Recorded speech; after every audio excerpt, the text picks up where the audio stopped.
혜진이 떨리는 손으로 사진을 들여다보며 이게 말이 되나? 하고 중얼거린다. 사진 속 김재영이 2017년 군산 여인숙 앞에서 다른 여자 아이와 함께 있는 모습을 발견한다. 남편이 죽었다고 알고 있던 그 3년 후에 찍힌 사진이었습니다. 혜진이 사망진단서 2장을 나란히 놓고 2014년, 2019년 도대체 언제 죽은 거야?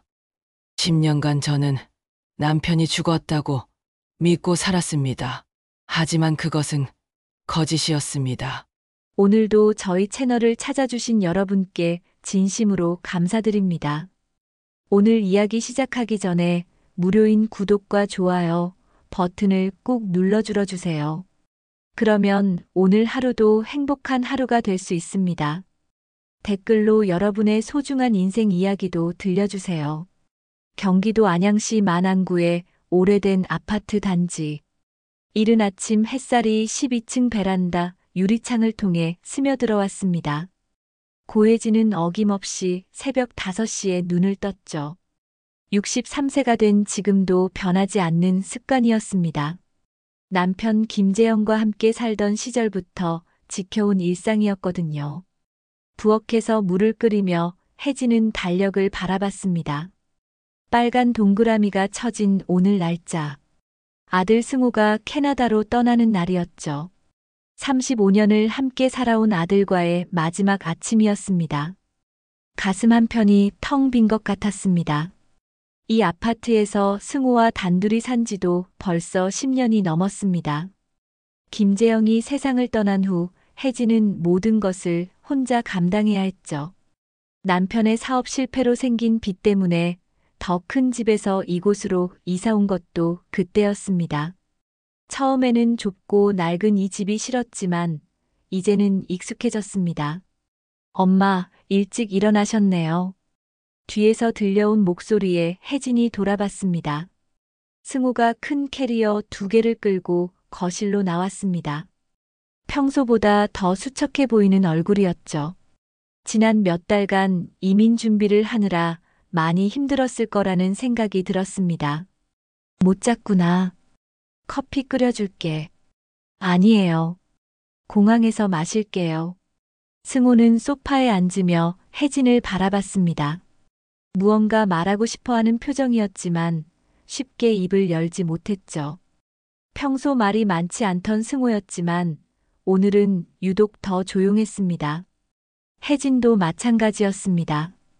10수년을 혼자 키워온 아들을 보내는 마음이 어떨지 말로 표현할 수 없었습니다.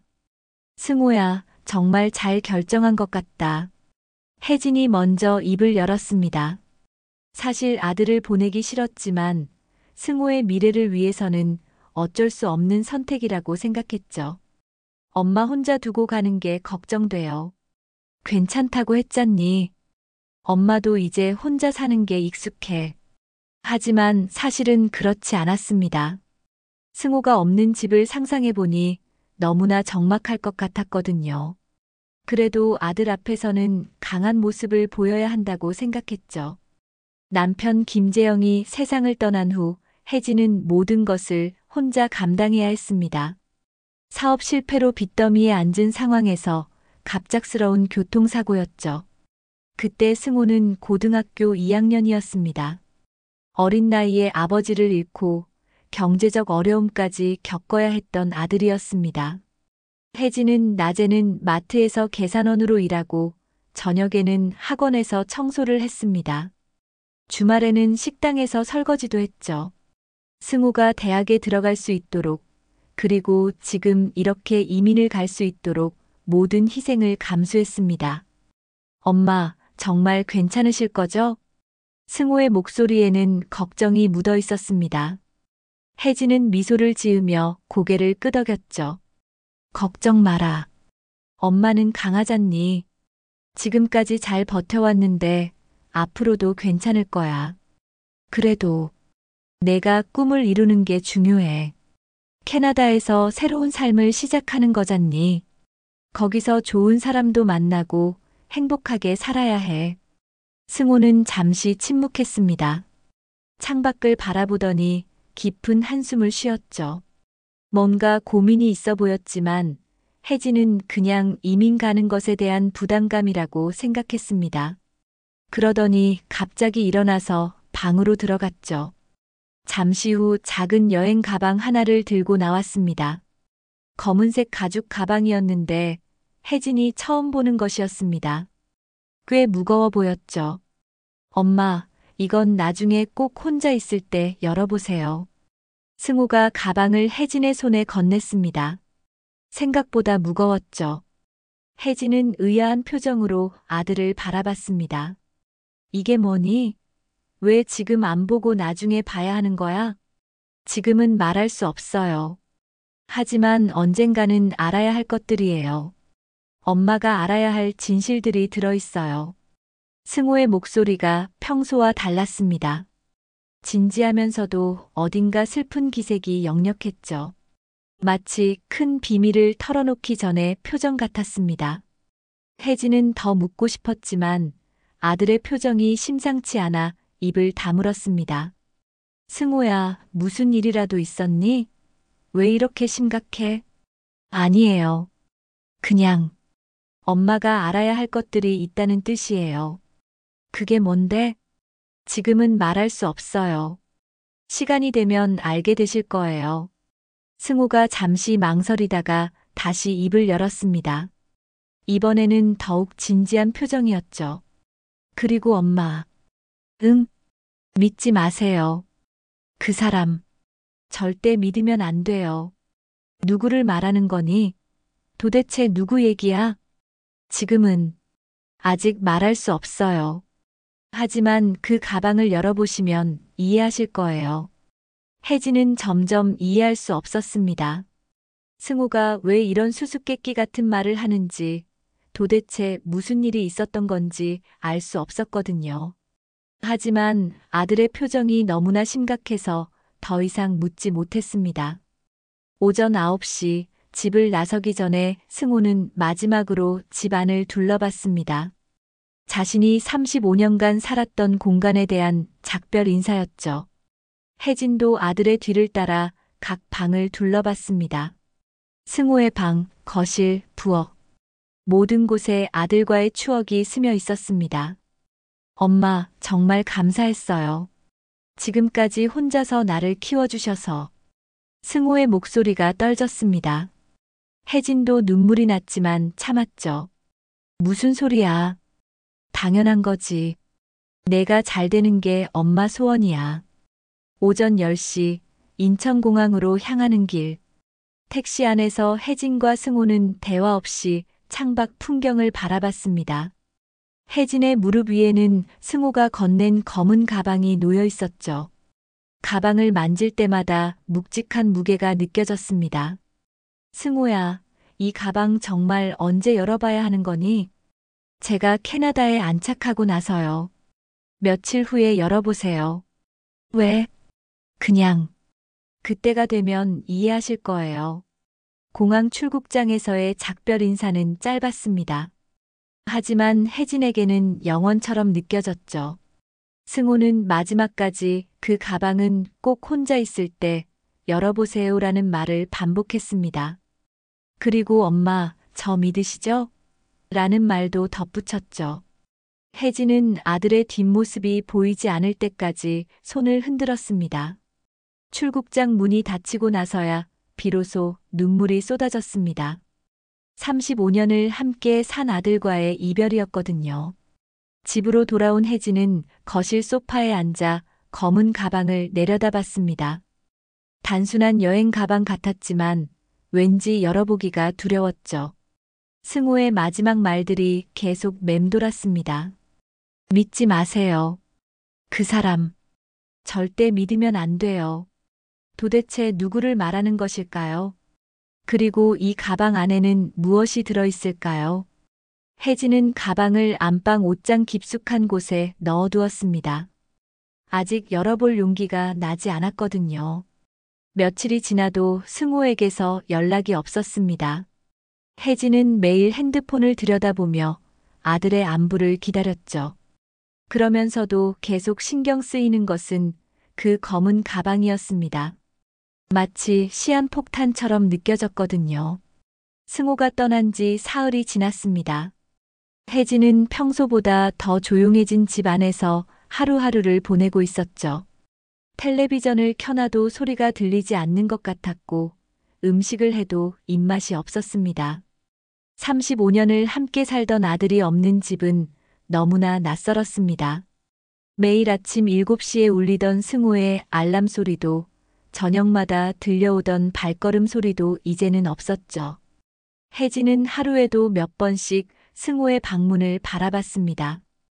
혹시 꿈이었나 싶어서 말이죠. 그럴 때마다 가슴 한편이 무너져 내리는 것 같았습니다.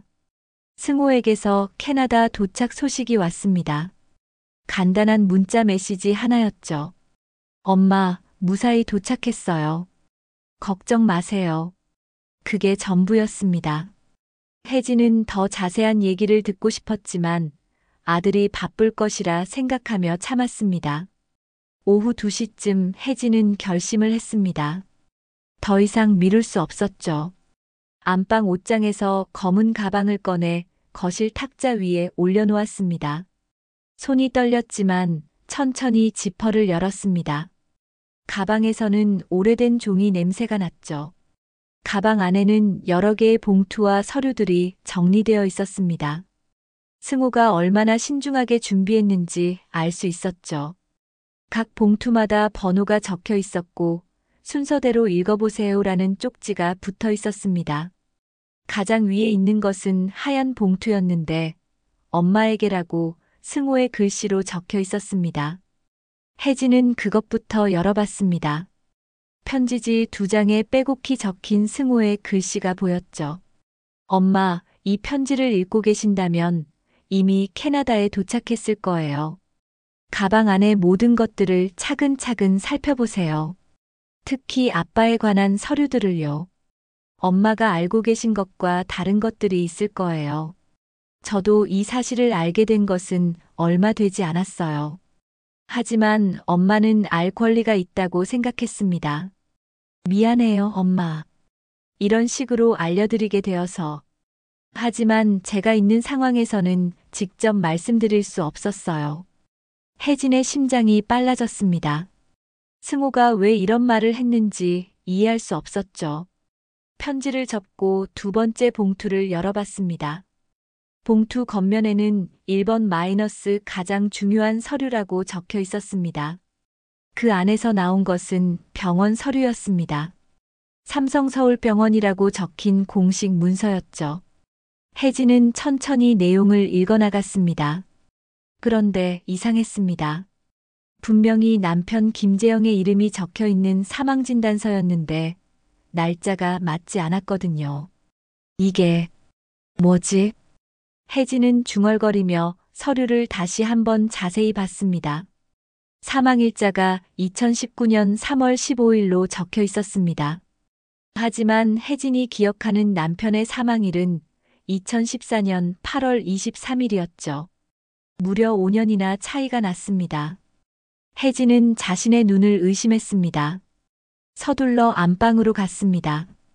서랍 깊숙한 곳에서 예전 사망진단서를 꺼냈죠. 2014년에 받았던 원본이었습니다. 그때는 너무 충격받아서 제대로 보지도 못했던 서류였지만 지금은 자세히 들여다볼 수 있었습니다. 두 서류를 나란히 놓고 비교해 봤습니다. 병원 이름, 의사 이름, 도장, 서명까지 모든 것이 정식으로 되어 있었는데 날짜만 달랐습니다. 2014년 것과 2019년 것. 도대체 어느 것이 진짜일까요? 도대체 어느 것이 진짜야? 혜진의 목소리가 떨렸습니다. 이것이 무슨 의미인지 도통 알 수 없었거든요. 혹시 승호가 잘못된 서류를 가져온 것일까요? 아니면 병원에서 실수를 한 것일까요? 하지만 승호가 이런 중요한 일에 실수를 할 리는 없었죠. 3번째 봉투를 열었습니다. 2번 마이너스 은행 기록이라고 적혀 있었죠. 그 안에는 은행 거래 내역서가 들어 있었습니다. 발급일자는 최근이었고 계좌 소유자는 김재영이었습니다. 혜진은 믿을 수 없었습니다. 죽은 사람의 이름으로 된 통장에서 2018년까지 거래 내역이 있었거든요. 이럴 수가. 혜진의 손이 덜덜 떨렸습니다. 남편이 죽었다고 생각했던 2014년 이후에도 계속 돈이 입출금되고 있었던 것입니다. 그것도 상당한 금액이었죠. 매월 200만 원씩 들어오고 있었고 생활비로 보이는 50만 원에서 80만 원 정도가 나가고 있었습니다. 혜진은 거래 내역을 자세히 들여다봤습니다. 입금처는 대부분 군산해양상회라고 되어 있었죠. 군산이라는 지명이 낯설었습니다. 김재영과 군산은 아무런 관련이 없었거든요. 남편은 평생 서울과 경기도에서만 살았는데 말이죠. 네 번째 봉투에는 신용카드 사용 내역이 들어 있었습니다. 3번 마이너스 생활 기록이라고 표시되어 있었죠. 이건 역시 김재영 명의였는데 2017년부터 2019년까지의 기록이 있었습니다. 사용 장소는 모두 전북 군산 지역이었습니다. 식당, 마트, 약국, 심지어 병원까지 다양했습니다. 혜진은 하나하나 확인해 봤습니다. 군산 중앙시장, 군산 새마을 식당, 군산 성모병원. 모두 구체적인 장소들이었죠. 이것은 단순한 실수나 착오가 아니었습니다. 누군가가 정말로 김재영의 이름으로 그곳에서 생활하고 있었던 것입니다. 마지막 봉투를 열었을 때 혜진은 더 큰 충격을 받았습니다. 4번 마이너스 증거 사진이라고 적힌 봉투 안에는 사진 몇 장이 들어 있었거든요. 첫 번째 사진은 어떤 남자가 전북 군산의 한 여인숙 앞에서 찍은 것이었습니다. 얼굴이 많이 늙고 수척해졌지만 분명히 김재영이었습니다. 혜진은 사진을 떨리는 손으로 들여다봤죠. 남편의 특징적인 넓은 이마, 약간 처진 눈꼬리, 왼쪽 볼의 작은 점까지 모든 것이 일치했습니다. 사진 뒷면에는 2017년 여름이라고 적혀 있었습니다. 혜진이 남편이 죽었다고 알고 있던 시점에서 3년이나 지난 후였죠. 또 다른 사진에는 김재영이 어떤 여자와 함께 걷고 있는 모습이 찍혀 있었습니다. 여자의 얼굴은 보이지 않았지만 김재영은 분명했습니다. 세 번째 사진은 더욱 충격적이었습니다. 김재영이 어떤 아이와 함께 있는 모습이었거든요. 10살 정도로 보이는 남자아이였는데 김재영이 그 아이의 손을 잡고 걷고 있었습니다. 마치 아버지와 아들 같은 모습이었죠. 혜진은 소파에 주저앉았습니다. 온몸에 힘이 빠졌습니다. 도대체 무슨 일이 벌어지고 있는 것일까요? 남편이 정말 살아 있었던 것일까요? 그렇다면 왜 죽은 척을 했던 것일까요? 그리고 그 여자와 아이는 누구일까요? 그때 승호의 마지막 말이 다시 떠올랐습니다. 믿지 마세요. 그 사람. 절대 믿으면 안 돼요. 혹시 승호가 말한 그 사람이 김재영을 의미했던 것일까요? 승호가 이 모든 사실을 알고 있었던 것일까요? 혜진은 다시 사망진단서를 들여다봤습니다. 2019년 3월 15일. 만약 이 날짜가 맞다면 김재영은 자신이 죽었다고 알려진 2014년부터 2019년까지 무려 5년을 더 살았던 것입니다. 그동안 혜진은 홀로 아들을 키우며 힘겹게 살아왔는데 말이죠. 분노가 치밀어 올랐습니다. 동시에 배신감도 느껴졌습니다. 만약 정말 김재영이 죽은 척하고 숨어 살았다면 자신과 승호를 버린 것과 다름없었거든요. 그렇다면 지난 10년간 혜진이 겪었던 고통은 무엇이었을까요? 혜진은 밤새 잠을 이루지 못했습니다. 머릿속에는 온갖 생각들이 뒤엉켰죠. 남편에 대한 기억들, 그동안 혼자 감당해야 했던 고통들, 그리고 지금 드러나고 있는 진실들이 말입니다. 새벽 5시가 되어서야 겨우 눈을 붙였지만 1시간도 채 자지 못하고 다시 깼습니다. 창밖으로 보이는 아침 햇살이 유난히 차갑게 느껴졌습니다. 평소라면 이 시간에 승호가 일어나서 씻고 있을 텐데 이제는 그런 소리도 들리지 않았죠. 집안이 너무나 고요했습니다. 아침 7시 혜진은 결심했습니다. 직접 진실을 확인해 보기로 한 것입니다. 더 이상 추측만으로는 안 되겠다고 생각했거든요. 이 모든 의문들에 대한 답을 찾아야 했습니다. 혜진은 어젯밤 정리해둔 서류들을 가방에 넣고 집을 나섰습니다. 먼저 삼성서울병원에 전화를 걸었습니다. 김재영의 사망진단서에 대해 문의하고 싶다고 했죠. 하지만 개인정보 보호 때문에 전화로는 확인이 어렵다는 답변만 돌아왔습니다. 직접 방문해야 한다고 했습니다. 죄송합니다만 이런 민감한 정보는 본인이나 직계 가족이 직접 오셔야 해요. 전화 너머 직원의 목소리는 친절했지만 단호했습니다. 혜진은 남편의 배우자라는 신분을 증명할 서류들을 챙겨야 한다는 생각이 들었죠. 혜진은 서둘러 준비를 하고 병원으로 향했습니다. 지하철을 타고 가는 동안에도 계속 승호가 준 서류들이 떠올랐죠. 특히 그 사진들이 머릿속에서 떠나지 않았습니다. 분명히 김재영이었는데 어떻게 이런 일이 가능할까요? 지하철 안에서 혜진은 다른 승객들을 바라봤습니다. 모든 사람들이 평범한 일상을 살아가고 있는 것 같았죠. 하지만 혜진의 일상은 사흘 전부터 완전히 뒤바뀌어 버렸습니다. 삼성서울병원 원무과에 도착한 혜진은 담당 직원에게 상황을 설명했습니다. 남편의 사망진단서에 날짜가 다른 2개가 있다는 것을, 그리고 어느 것이 진짜인지 확인하고 싶다는 것을 말했죠. 혹시 신분증과 가족관계증명서 가져오셨나요? 혜진은 미리 준비해온 서류들을 건넸습니다. 직원은 컴퓨터로 뭔가를 확인한 후 말했습니다. 죄송하지만 저희 병원 기록을 확인해 보니 김재영 씨의 사망 날짜는 2014년 8월 23일이 맞습니다. 직원의 말에 혜진은 안도했습니다. 그렇다면 2019년 날짜가 적힌 사망진단서는 가짜라는 뜻이었거든요. 하지만 다음 말을 듣고 다시 혼란스러워졌습니다. 그런데 이상한 점이 있네요. 2019년에도 같은 이름으로 사망진단서 발급 요청이 있었던 기록이 있습니다. 하지만 이미 2014년에 사망 처리가 된 분이라 발급을 거절했다고 되어 있네요. 그럼 2019년에 누군가가 남편 이름으로 사망진단서를 또 만들려고 했다는 뜻인가요? 그런 것 같습니다. 보통 이런 경우는 복잡한 상황일 가능성이 높습니다. 직원은 말끝을 흐렸지만 혜진은 그 의미를 충분히 이해할 수 있었습니다. 뭔가 정상적이지 않은 일이 벌어지고 있다는 뜻이었죠. 혜진은 더 자세한 얘기를 듣고 싶었지만 병원에서는 더 이상 알려줄 수 없다고 했습니다. 하지만 한 가지는 확실해졌죠.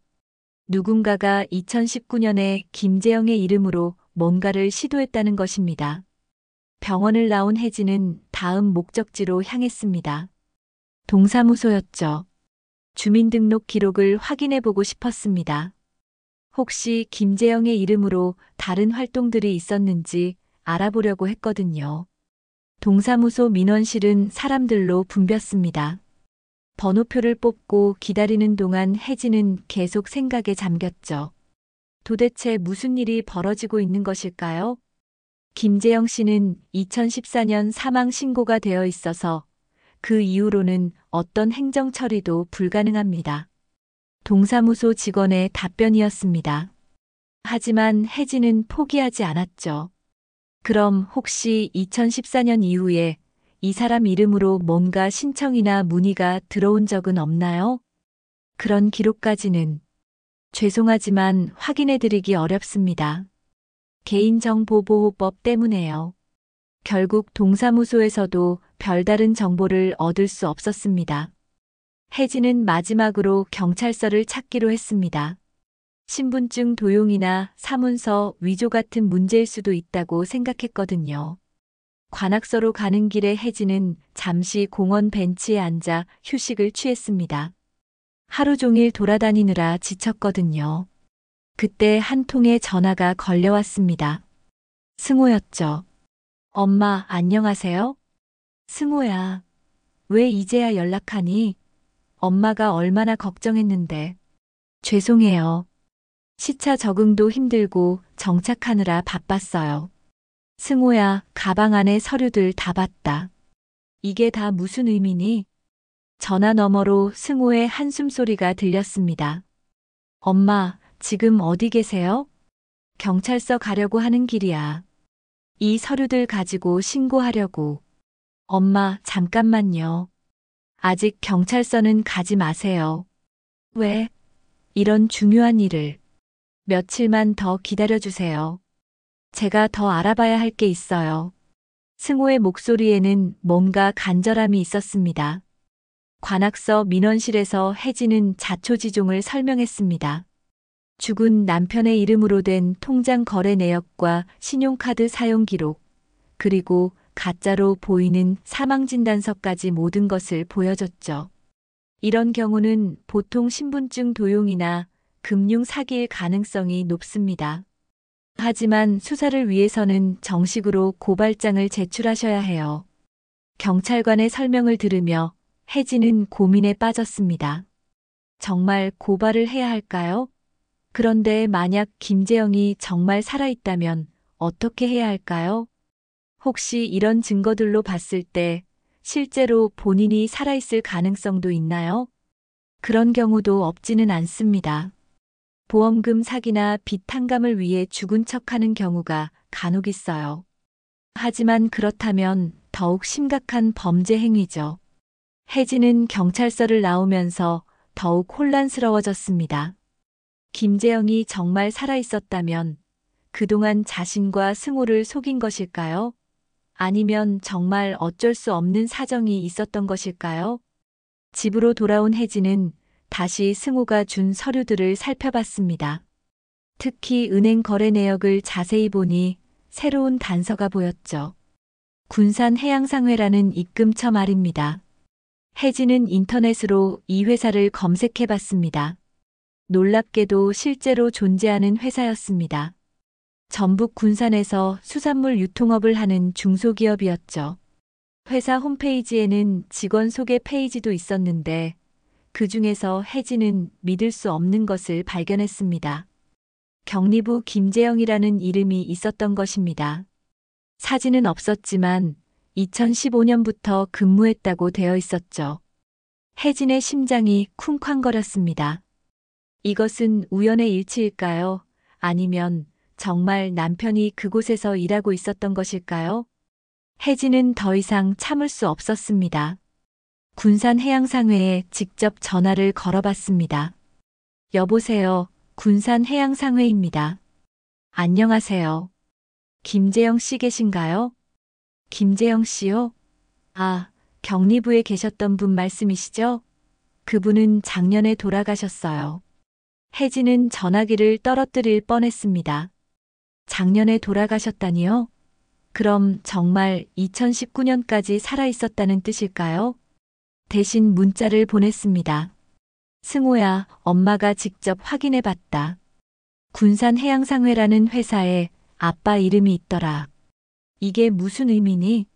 정말 아빠가 살아있었던 거니? 빨리 연락해라. 하지만 답장은 오지 않았습니다. 오히려 다른 문자가 왔죠. 모르는 번호에서 온 것이었습니다. 혜진 씨, 우리 한번 만나서 얘기해요.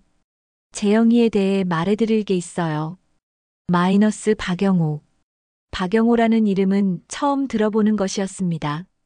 하지만 김재영에 대해 뭔가 알고 있다는 말에 혜진은 관심이 생겼죠. 혹시 이 사람이 진실을 알고 있는 것일까요? 혜진은 잠시 고민했습니다. 모르는 사람을 만나는 것이 위험할 수도 있었거든요.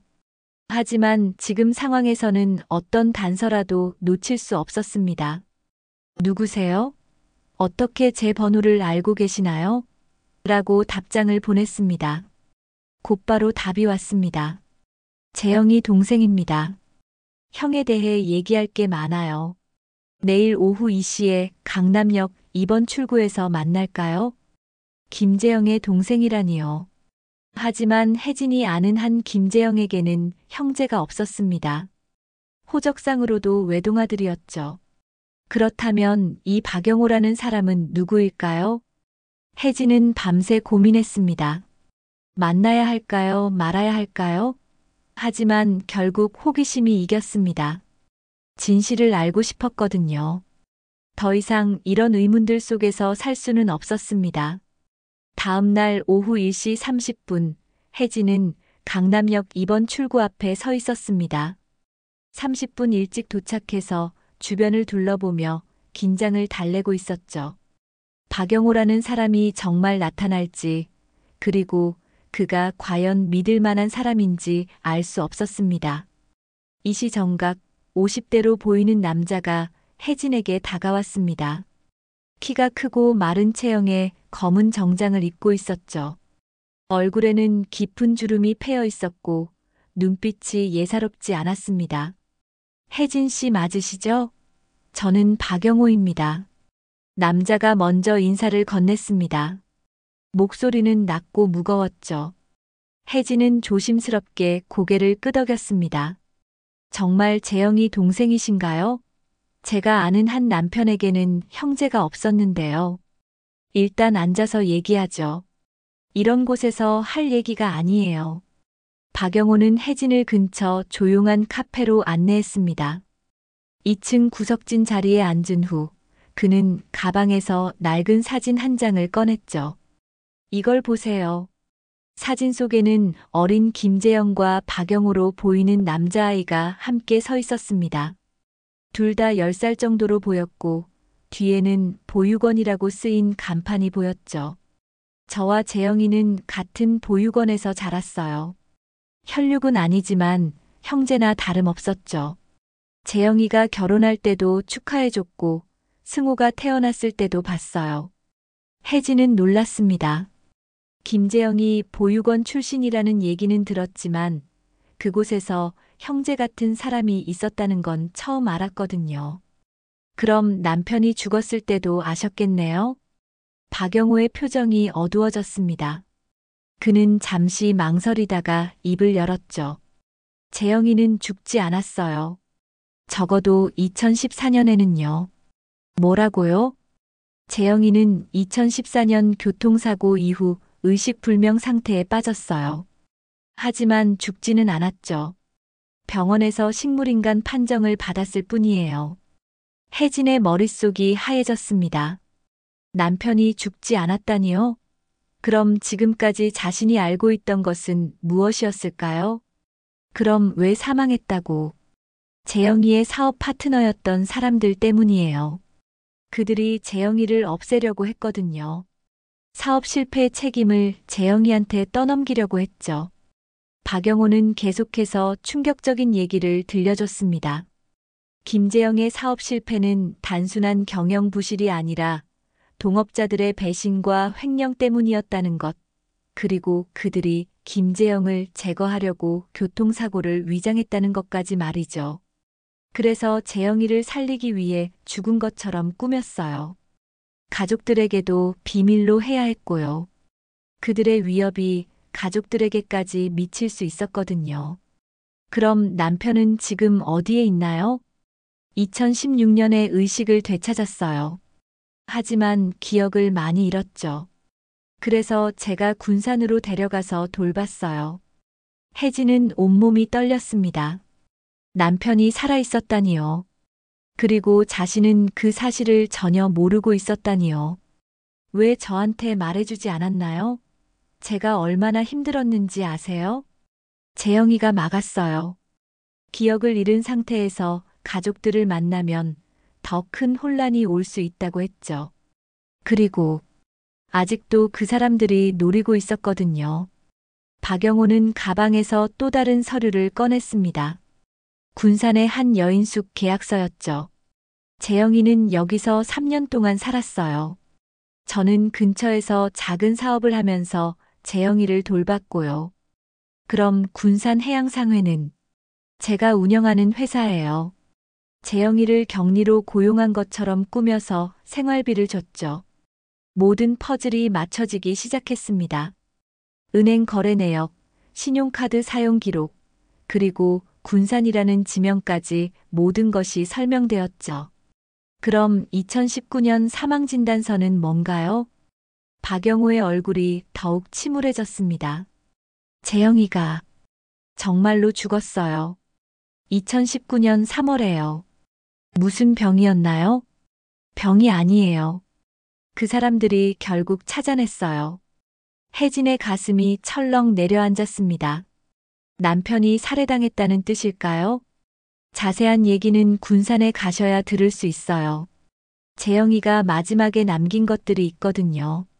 뭘 남겼나요? 일기장이요. 그리고 가족들에게 전하고 싶었던 말들이요. 혜진은 즉시 군산에 가고 싶었습니다. 하지만 박영호는 신중하게 생각해 보라고 했죠. 쉽게 결정할 일이 아니에요. 진실을 알게 되면 더 괴로울 수도 있거든요. 그래도 알고 싶어요. 남편이 마지막에 무슨 생각을 했는지, 정말로 저희를 사랑했는지 알고 싶어요. 박영호는 잠시 고민하더니 명함을 건넸습니다. 이틀 후에 군산으로 내려가세요. 제가 마중 나갈게요. 카페를 나온 혜진은 머릿속이 복잡했습니다. 남편이 정말로 살아있었다는 사실, 그리고 자신과 승호를 지키기 위해 숨어 지냈다는 사실이 믿어지지 않았거든요.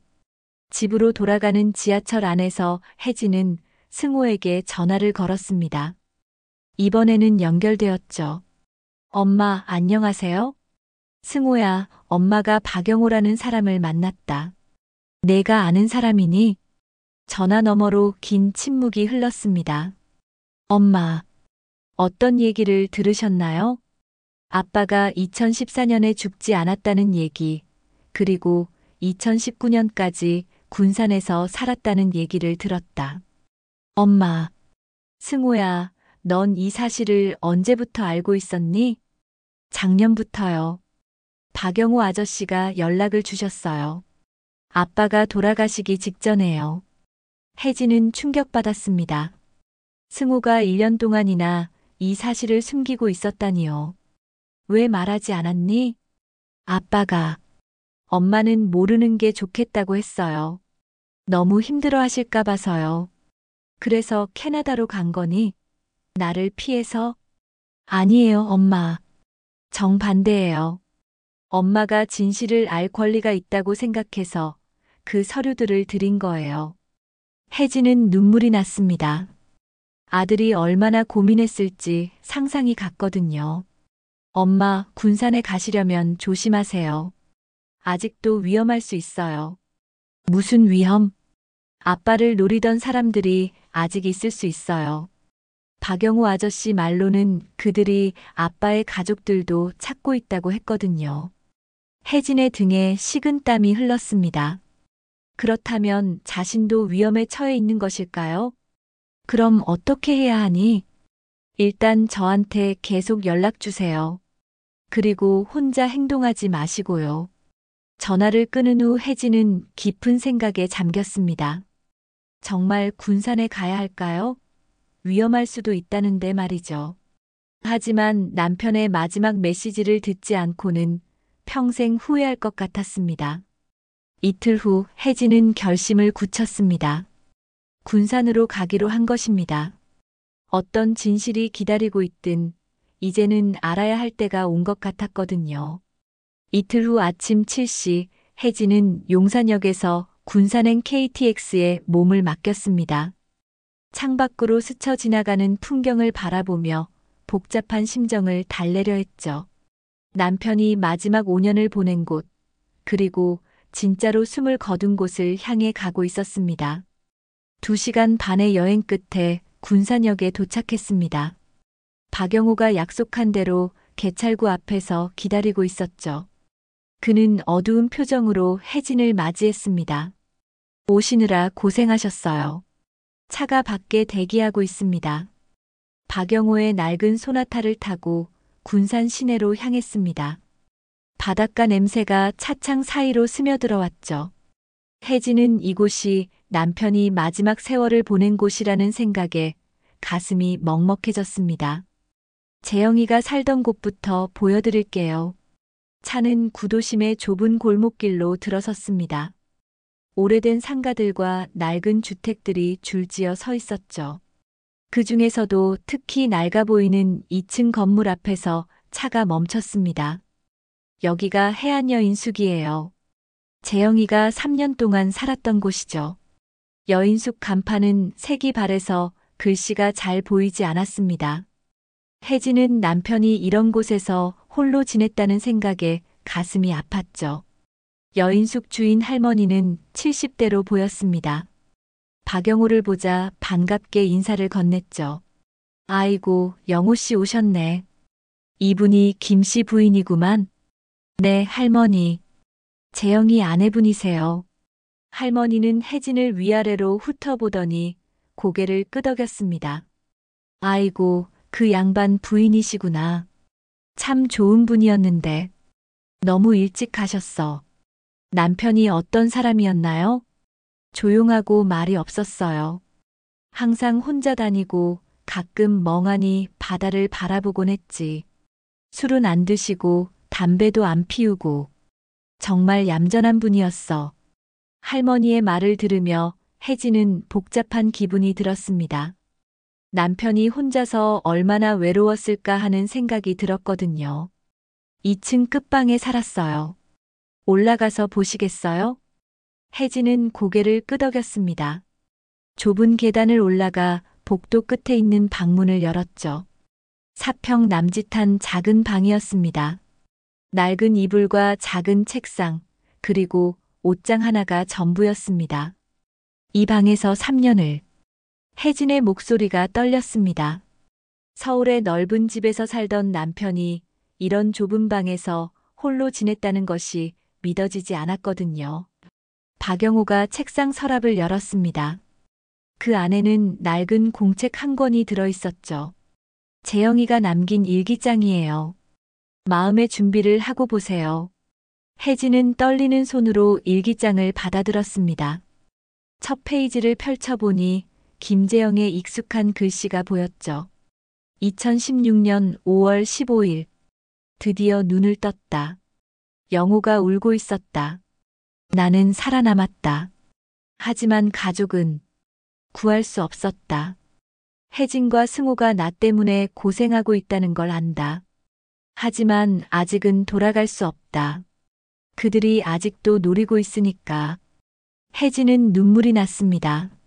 남편이 가족을 그리워하면서도 돌아오지 못했던 심정이 느껴졌거든요. 2017년 8월 3일.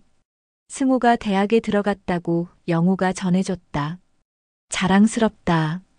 내가 없어도 잘 자라줘서 고맙다. 혜진은 얼마나 힘들었을까. 미안하다, 정말 미안하다. 일기를 읽으면서 혜진은 남편의 마음을 조금씩 이해할 수 있었습니다. 돌아가고 싶었지만 돌아갈 수 없었던 남편의 심정이 말이죠. 이 일기장은 가져가세요. 재영이가 마지막까지 가족 걱정만 했어요. 박영호는 혜진을 다시 차에 태우고 다른 곳으로 향했습니다. 10분 정도 달려서 도착한 곳은 작은 단독주택이었죠. 여기는 뭔가요?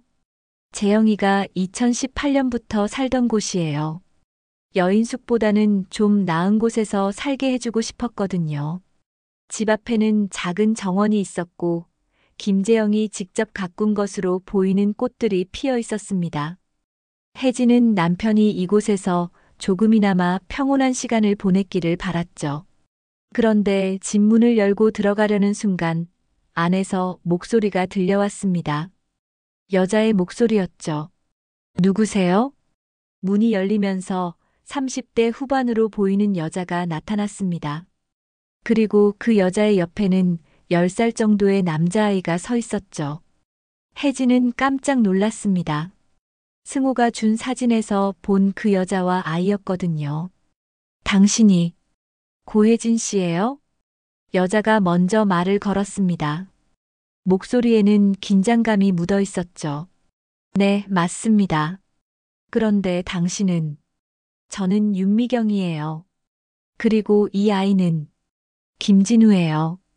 혜진의 머릿속이 하얘졌습니다. 김진우라니요? 김재영의 성을 가진 아이라는 뜻일까요? 박영호가 뒤늦게 설명했습니다. 죄송해요, 혜진 씨. 미리 말씀드렸어야 했는데. 이게 무슨 상황인가요? 윤미경이 입을 열었습니다. 재영 씨는 죽은 거 맞아요. 다만, 그 전에 이 아이를 남기고 갔어요. 혜진은 무너질 것 같았습니다. 남편이 다른 여자와 아이를 만들었다는 뜻일까요? 진우는 재영이의 친아들이 아니에요. 박영호가 급하게 해명했습니다. 그럼 뭔가요? 진우 아버지는 재영이를 노리던 그 사람들 중 하나예요. 미경 씨는 그 사람에게 속아서 그리고 진우를 낳았죠. 윤미경이 고개를 숙이며 말했습니다. 진우 아버지가 재영 씨를 해치려고 했어요. 저는 그 사실을 몰랐어요. 나중에 알고 나서는 너무 죄스러웠죠. 그래서 재영이가 미경 씨와 진우를 돌봐준 거예요. 진우에게는 아무 죄가 없으니까요. 혜진은 상황을 이해하려고 노력했습니다. 남편이 원수의 아이를 돌봐줬다는 것일까요? 재영 씨는 정말 좋은 분이었어요. 진우를 친아들처럼 돌봐주셨고, 저에게도 새로운 삶을 살 수 있게 도와주셨어요.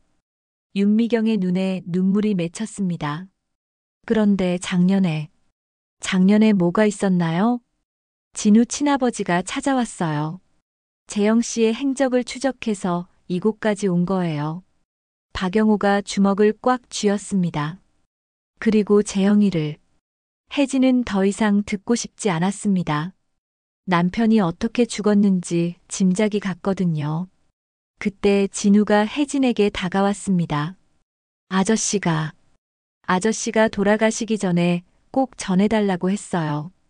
뭐라고 했니? 고맙다고. 그리고 미안하다고. 승호 형한테도 잘 지내라고 전해달라고 했어요. 혜진은 무릎이 꺾였습니다. 남편이 마지막 순간까지 가족을 생각했다는 것이 너무나 슬펐거든요. 갑자기 혜진의 핸드폰이 울렸습니다. 캐나다에서 온 국제 전화였죠. 하지만 승호가 아닌 다른 번호였습니다. 여보세요? 김승호 환자의 보호자이신가요? 밴쿠버 종합병원입니다. 혜진의 가슴이 철렁 내려앉았습니다. 승호가 어떻게 됐나요? 현재 응급실에 입원해 있습니다. 의식불명 상태이고요. 빨리 오실 수 있나요? 혜진의 손에서 핸드폰이 떨어질 뻔했습니다. 승호가 의식불명이라니요. 남편의 진실을 찾아 헤매는 사이에 아들에게 무슨 일이 벌어진 것일까요? 승호가 어떻게 됐다고요? 교통사고를 당하셨습니다. 현재 중환자실에 있고 상태가 좋지 않습니다. 가족분이 빨리 오셔야 할 것 같습니다. 혜진은 온몸에 힘이 빠졌습니다. 박영호가 급히 혜진을 부축했죠. 혜진 씨, 괜찮으세요? 승호가 사고를 당했어요. 캐나다로 가야 해요. 윤미경도 놀란 표정을 지었습니다. 진우는 상황을 이해하지 못하고 어른들을 바라보고만 있었죠. 지금 당장 서울로 올라가셔야겠어요. 제가 차로 바로 데려다 드릴게요. 박영호의 제안에 혜진은 고개를 끄덕였습니다. 하지만 마음 한편으로는 이 모든 것이 우연일까 하는 의심이 들었죠. 남편의 진실을 찾으려는 순간에 아들에게 사고가 났다는 것이 말입니다. 혹시 이것도 그 사람들과 관련이 있는 건 아닐까요? 박영호의 표정이 어두워졌습니다. 그럴 가능성도 있어요. 재영이를 제거한 후에 가족들까지 노릴 수도 있거든요. 혜진은 공포에 떨었습니다. 자신 때문에 승호가 위험에 빠진 것일까요? 그럼 제가 캐나다에 가는 것도 위험한 건가요? 모르겠어요. 하지만 지금은 승호가 더 중요하죠. 박영호는 혜진을 급히 차에 태우고 서울로 향했습니다. 고속도로를 달리는 내내 혜진은 불안에 떨었죠. 승호의 상태도 걱정되었고 이 모든 상황이 우연이 아닐 수도 있다는 생각에 두려웠습니다. 서울에 도착한 것은 저녁 8시였습니다. 혜진은 집에 들러 급히 여권과 필요한 물건들을 챙겼죠. 캐나다행 비행기표도 예약해야 했습니다. 혜진 씨, 잠깐만요. 박영호가 혜진을 불렀습니다. 그의 손에는 USB 하나가 들려 있었죠. 이건 뭔가요? 재영이가 마지막에 남긴 거예요. 승호에게 전해달라고 했는데 지금 상황에서는 혜진 씨가 먼저 보셔야 할 것 같아요. USB에 뭐가 들어있나요? 재영이가 직접 녹음한 음성 파일이에요. 그리고 승호의 안전과 관련된 중요한 정보가 있어요. 혜진은 급히 노트북을 켜서 USB를 연결했습니다. 파일이 하나 보였죠. 가족에게 mp3라는 제목이었습니다.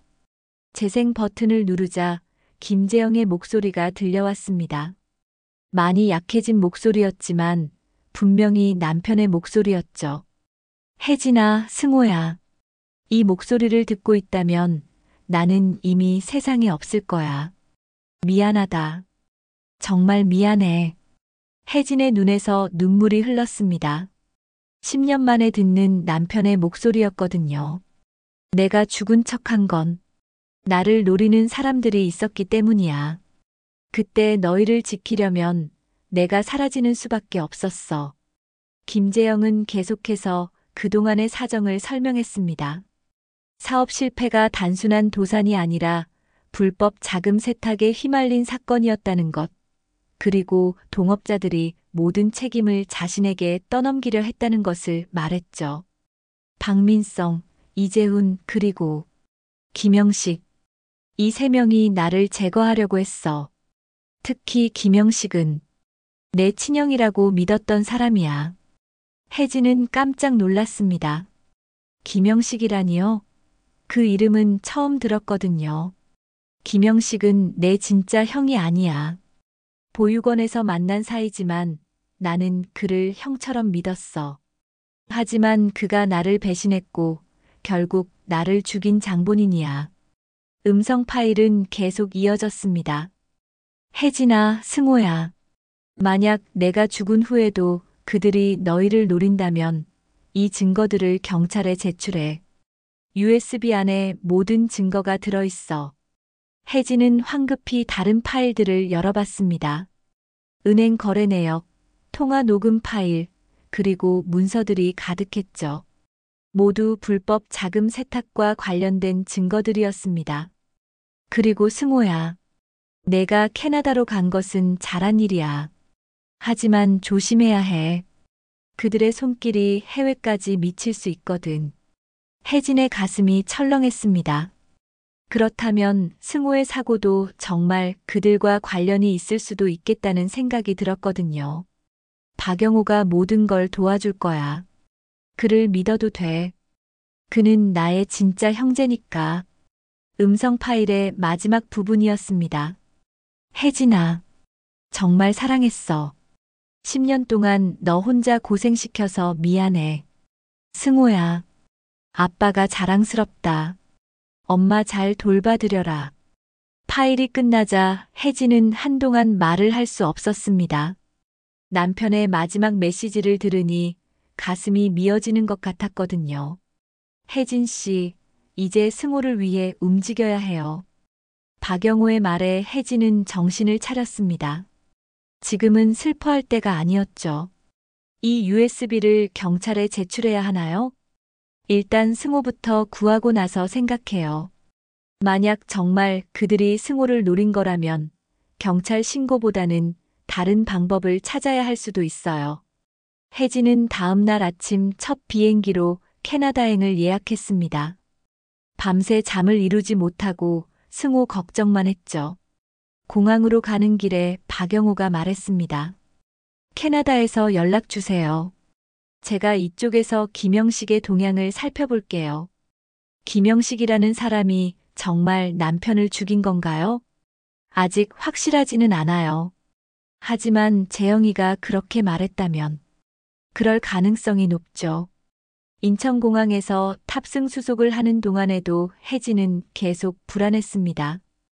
혹시 누군가가 자신을 감시하고 있는 것은 아닐까 하는 생각이 들었거든요. 비행기에 탑승한 후 혜진은 창밖을 바라보며 생각에 잠겼습니다. 남편의 죽음 뒤에 숨겨진 거대한 음모, 그리고 지금도 계속되고 있는 위험.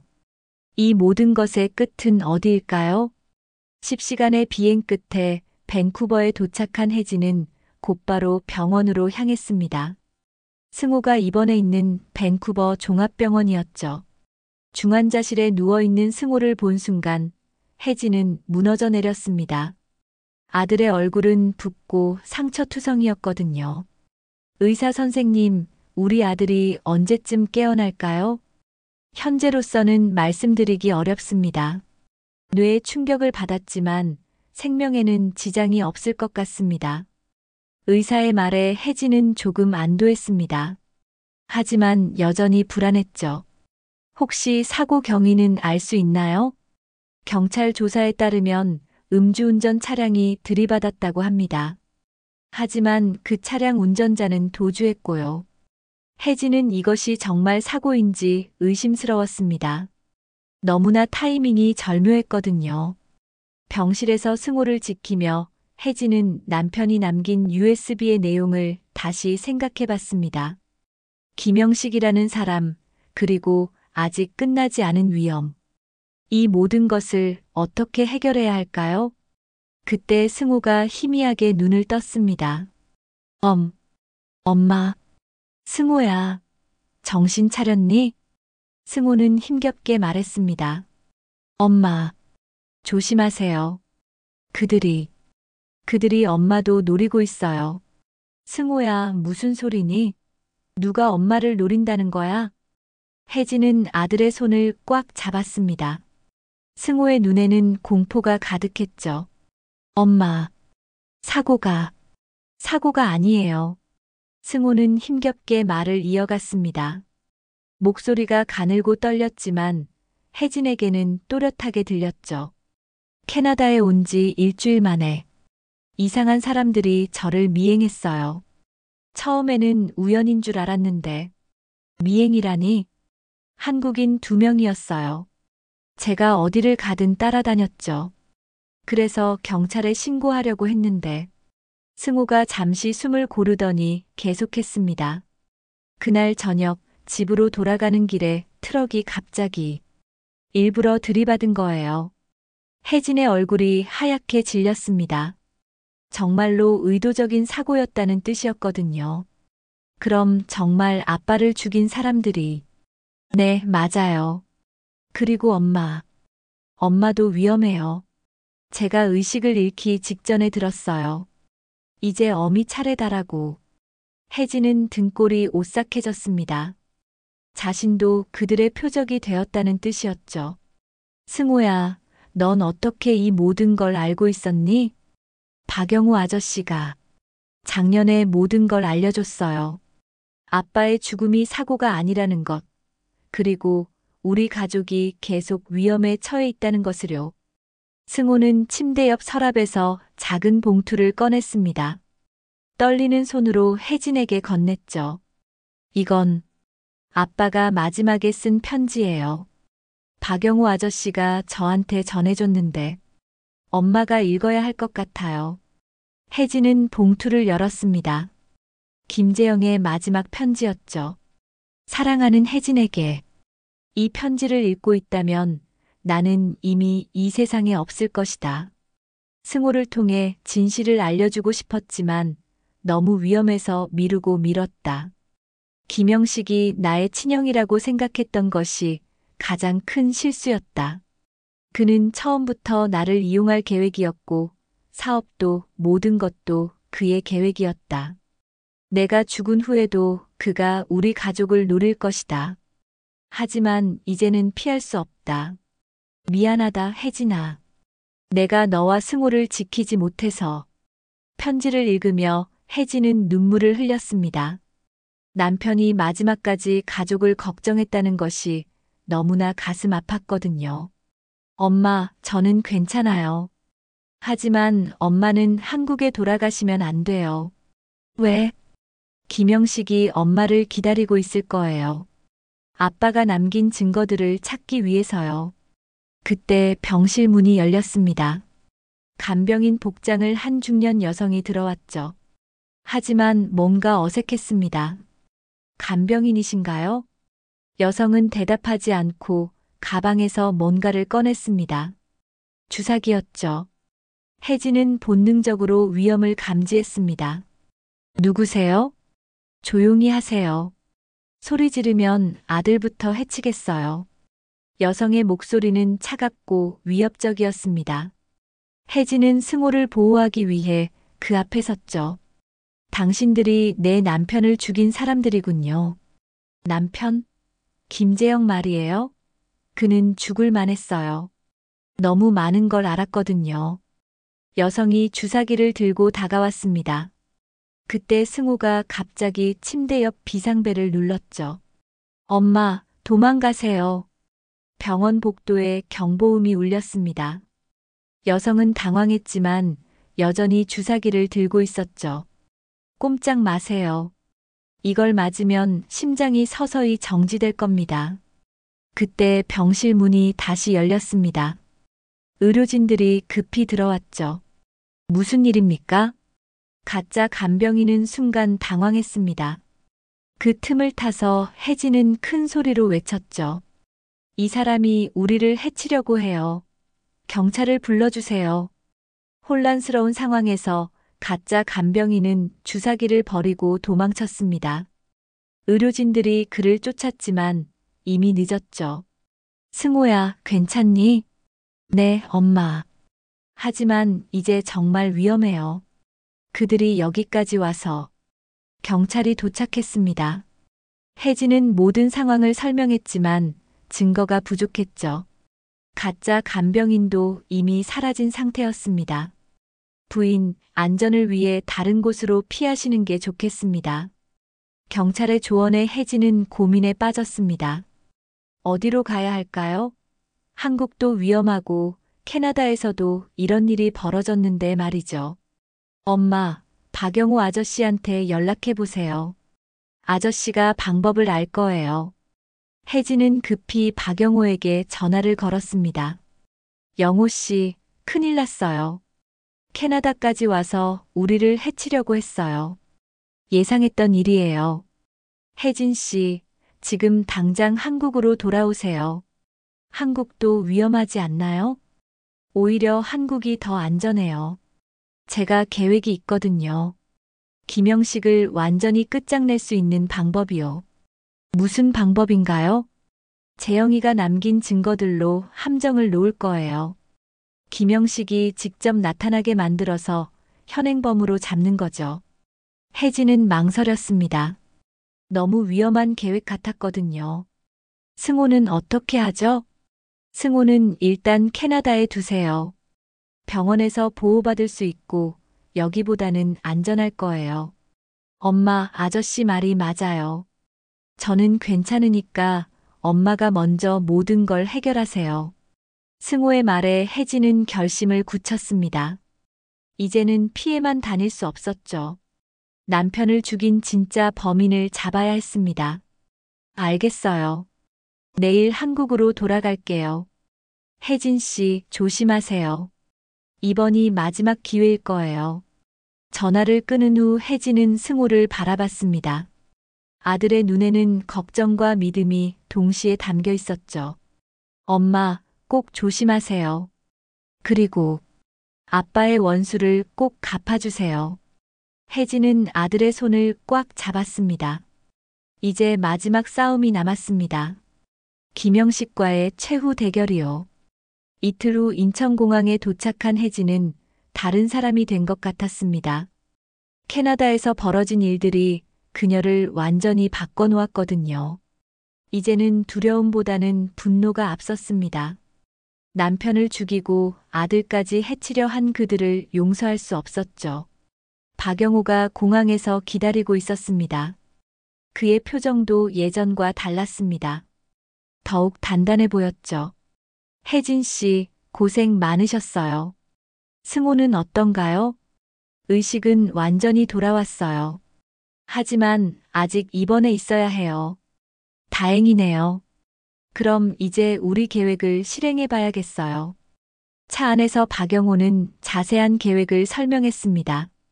김재영이 남긴 USB의 내용을 미끼로 김영식을 유인한다는 것이었죠. 김영식에게 재영이가 남긴 결정적 증거가 있다고 알려줄 거예요. 그러면 그가 직접 나타날 수밖에 없어요. 너무 위험하지 않나요? 위험하지만 이번이 마지막 기회예요. 그를 완전히 끝장내지 않으면 혜진 씨와 승호는 평생 위험에 시달릴 거예요. 혜진은 고개를 끄덕였습니다. 더 이상 도망칠 수는 없었죠. 다음 날 저녁 박영호가 정한 장소는 서울 한강공원이었습니다. 사람들이 많지 않고 경찰이 숨어서 대기하기에도 적당한 곳이었죠. 혜진은 미리 경찰과 함께 상황을 점검했습니다. 모든 것이 완벽하게 준비되어 있었죠. 혜진은 벤치에 앉아 김영식을 기다렸습니다. 가슴은 두근거렸지만 마음은 오히려 차분했습니다. 마침내 남편의 원수를 직접 만나게 되는 순간이었거든요. 오후 8시 정각 50대 후반으로 보이는 남자가 나타났습니다. 키가 크고 날카로운 인상의 남자였죠. 김영식이었습니다. 고혜진 씨 맞죠? 김영식이 먼저 말을 걸었습니다. 목소리는 생각보다 부드러웠지만 눈빛은 차가웠죠. 네, 맞습니다. 당신이 김영식이군요. 재영이에 대해 얘기가 있다고 들었는데요. 혜진은 가방에서 USB를 꺼냈습니다. 물론 가짜였지만 김영식은 모르는 일이었죠. 남편이 남긴 증거들이에요. 당신이 한 일들이 모두 기록되어 있어요. 김영식의 표정이 변했습니다. 여유 있던 미소가 사라졌죠. 그런 걸 왜 나한테 보여주는 거죠? 거래를 하고 싶어서요. 거래? 이 USB와 제 가족의 안전을 바꾸고 싶어요. 우리를 그냥 놔두세요. 그럼 이 증거들은 영원히 묻어버릴게요. 김영식은 잠시 생각하더니 웃었습니다. 하지만 그 웃음은 섬뜩했죠. 혜진 씨, 너무 순진하네요. 이미 너무 많은 걸 알아버렸는데 어떻게 살려둘 수 있겠어요? 그럼 거래는 거절하시는 건가요? 거래? 우스운 소리 마세요.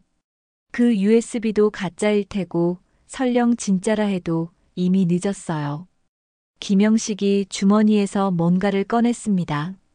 작은 권총이었죠. 재영이도 마지막에 이런 식으로 애원했어요. 가족들만은 살려달라고 말이죠. 혜진의 가슴이 뛰었습니다. 드디어 김영식이 자백하고 있었거든요. 당신이 정말 남편을 죽인 거군요. 물론이죠. 그 바보가 너무 많은 걸 알아버렸거든요. 우리 사업의 실체를 말이에요. 무슨 사업이요? 자금 세탁이죠. 재영이를 이용해서 깨끗한 돈으로 만드는 일이었는데 그 녀석이 눈치를 채버렸어요. 김영식은 계속해서 자신의 범죄를 자백했습니다. 마치 더 이상 숨길 것도 없다는 듯이 말이죠. 2014년 교통사고도 제가 꾸민 거예요. 하지만 그 바보가 죽지 않더라고요. 그래서 5년을 더 기다렸죠. 그럼 2019년에는 어떻게? 군산까지 찾아가서 직접 처리했어요. 마지막에 가족들 얘기만 하더라고요. 징그럽게 말이에요. 혜진은 분노가 치밀어 올랐습니다. 하지만 참았습니다. 아직 계획이 끝나지 않았거든요. 그리고 이제 당신 차례예요. 승호도 곧 처리할 거고요. 승호는 이미 죽었어요. 혜진이 거짓말을 했습니다. 김영식을 더욱 방심하게 만들려고 했던 거죠. 아, 그래요? 그럼 일이 쉬워졌네요. 바로 그때였습니다. 숨어있던 경찰들이 일제히 나타났죠. 경찰입니다. 무기를 버리고 손을 들어요. 김영식은 당황했습니다. 혜진이 함정을 파놓았다는 것을 깨달았거든요. 2년이 김영식이 혜진에게 총을 겨눴습니다. 하지만 그보다 빠르게 경찰의 총소리가 울렸죠. 김영식은 어깨에 총상을 입고 쓰러졌습니다. 드디어 남편의 원수가 잡힌 순간이었습니다. 김영식, 당신은 김재영 살인 혐의와 살인 미수 혐의로 체포됩니다. 경찰이 김영식에게 수갑을 채웠습니다. 그의 모든 자백은 몰래 설치된 녹음기에 녹음되어 있었죠. 혜진은 그 순간 무릎이 꺾였습니다. 10년간 짊어져 온 무게가 한순간에 사라지는 느낌이었거든요. 혜진 씨, 고생 많으셨어요. 박영호가 혜진을 부축했습니다. 그의 눈에도 눈물이 맺혀 있었죠. 이제 정말 끝난 건가요? 네, 끝났어요. 재영이도 이제 편히 쉴 수 있을 거예요. 한 달 후 김영식은 1심에서 무기징역을 선고받았습니다. 그의 공범들도 모두 체포되어 처벌받았죠. 불법 자금 세탁 조직이 완전히 해체된 것입니다. 혜진은 캐나다로 다시 날아가 승호를 만났습니다. 아들은 완전히 회복되어 있었죠. 엄마, 모든 게 끝났나요? 응, 이제 정말 끝났다. 아빠도 이제 편히 쉬실 수 있겠네요. 승호와 함께 밴쿠버 앞바다에 나간 혜진은 남편의 사망진단서를 바다에 던졌습니다. 2014년 것과 2019년 것 모두 말이죠. 당신은 죽었어. 이제 진짜로. 하지만 이번에는 원망이 아니라 용서의 마음이었습니다. 남편이 마지막까지 가족을 사랑했다는 것을 알게 되었거든요. 6개월 후 혜진은 한 다큐멘터리 제작진의 인터뷰에 응했습니다. 주제는 유언 없이 사라진 사람들이었죠. 사람은 죽는다고 끝나는 게 아니에요. 남긴 진실이 숨쉬고 있는 한 누군가는 고통받고 누군가는 끝내 살아야 하죠. 하지만 그 진실을 찾아낸다면 비로소 진짜 평안을 찾을 수 있어요. 인터뷰가 끝난 후 혜진은 집 앞 공원을 걸었습니다. 10년 만에 처음으로 마음이 평온했죠. 승호도 곧 한국으로 돌아올 예정이었고 박영호도 새로운 삶을 시작하고 있었습니다. 저녁 하늘을 바라보며 혜진은 중얼거렸습니다. 여보, 이제 정말 편히 쉬세요. 우리는 앞으로 잘 살아갈게요. 그날 밤 혜진은 10년 만에 처음으로 편안한 잠에 들었습니다. 모든 것이 끝났고 새로운 시작이 기다리고 있었거든요. 진실은 때로 아프지만 그것을 마주할 용기가 있다면 결국 자유를 가져다 줍니다. 혜진은 그것을 몸소 깨달았습니다. 이제 그녀에게는 진짜 평화가 찾아왔습니다. 혜진 씨처럼 힘든 시간을 견뎌내신 분들께 작은 위로가 되었기를 바랍니다. 이런 따뜻한 이야기가 더 많은 분들께 전해질 수 있도록 무료인 구독과 좋아요 부탁드려요. 여러분의 응원이 더 좋은 이야기를 만드는 힘이 됩니다.